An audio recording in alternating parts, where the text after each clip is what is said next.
योगी के संबोधन की बड़ी बातें। 2017 से पहले प्रदेश के हर जिले में दंगे होते थे, हर थाने में माफिया हावी था और हर जिले में एक सिंडिकेट सक्रिय था, जिसने युवाओं के रोजगार को पूरी तरीके से प्रभावित किया।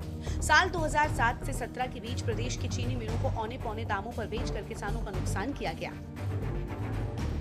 बुलंदशहर के नुमाइश ग्राउंड में उमड़ा जनसैलाब गवाह है कि पश्चिमी उत्तर प्रदेश की सियासत में विकास के मायने बदल चुके हैं। शनिवार को मुख्यमंत्री योगी ने बुलंदशहर और सिकंदराबाद विधानसभा क्षेत्रों को 574 करोड़ रुपए की बड़ी सौगात दी है।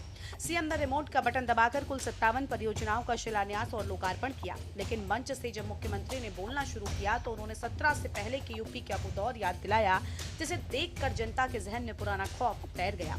सीएम योगी ने कहा, 2017 से पहले प्रदेश में हर जिले में दंगा होता था, हर थाने में माफिया बैठा था, हर जिले में एक सिंडिकेट था जो हमारे युवाओं के रोजगार को निगल जाता था। 2007 से 17 के बीच प्रदेश के चीनी मिलों को औने पौने दामों में बेच दिया गया, लेकिन आज उत्तर प्रदेश की तस्वीर बदल चुकी है। आज प्रदेश में न कर्फ्यू है, न दंगा है, आज तो यूपी में सब चंगा है। मुझे 2017 में विधानसभा चुनाव के दौरान जब मैं आया था, तब यहां पे भय और दहशत का माहौल मैं देख रहा था।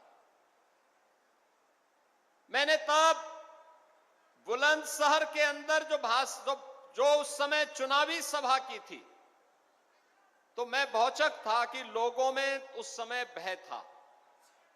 और आज हमारा बुलंदशहर निर्भय होकर के विकास की प्रक्रिया के साथ मजबूती के साथ जुड़ा हुआ है।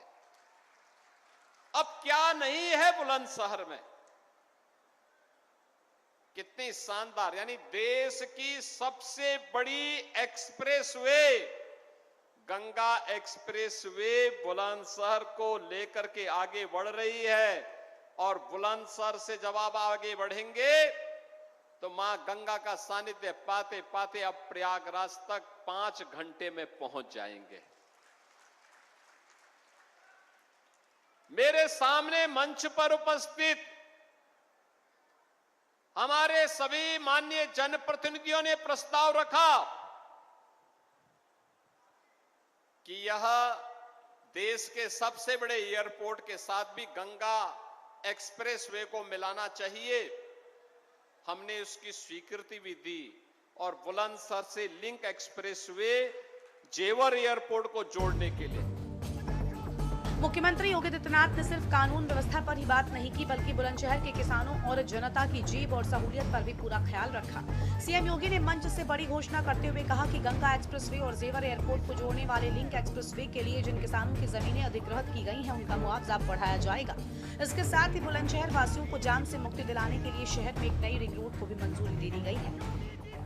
बुलंदशहर में मेडिकल कॉलेज होगा। आज तो यहां पे श्रद्धेय कल्याण सिंह जी के नाम पर बाबू कल्याण सिंह मेडिकल कॉलेज भी आपका अपना है। अब खुर्जा की क्रॉकरी ही नहीं और केवल यहां अन्नदाता किसानों के द्वारा उत्पादित गन्ना की मिठास ही नहीं, देखो गन्ना की मिठास चाय की चुस्की को एक नया ऊंचाई प्रदान करता है, लेकिन यहां की क्रॉकरी भी तो देश और दुनिया के अंदर इसको एक नई पहचान दिलाता है, एक नई पहचान दिला देता है। कनेक्टिविटी की दृष्टि से बुलंदशहर इतना बेहतरीन हो रहा है।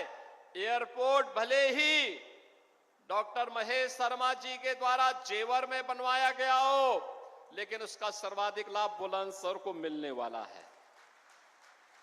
सबसे ज्यादा लाभार्थी उसका बुलंदशहर आने वाले समय में बनने जा रहा है।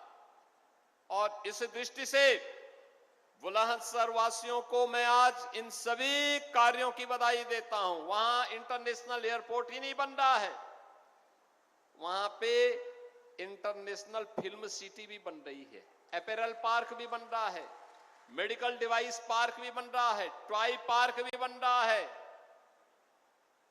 और वहां पर एक आईटी एंड इलेक्ट्रॉनिक्स की सिटी भी बन रही है। इससे पहले सुबह करीब 10:30 बजे मुख्यमंत्री शिकारपुर स्थित रज्जू भैया सैनिक विद्या मंदिर पहुंचे। वहां उन्होंने जनता को वोट की ताकत का एहसास कराया।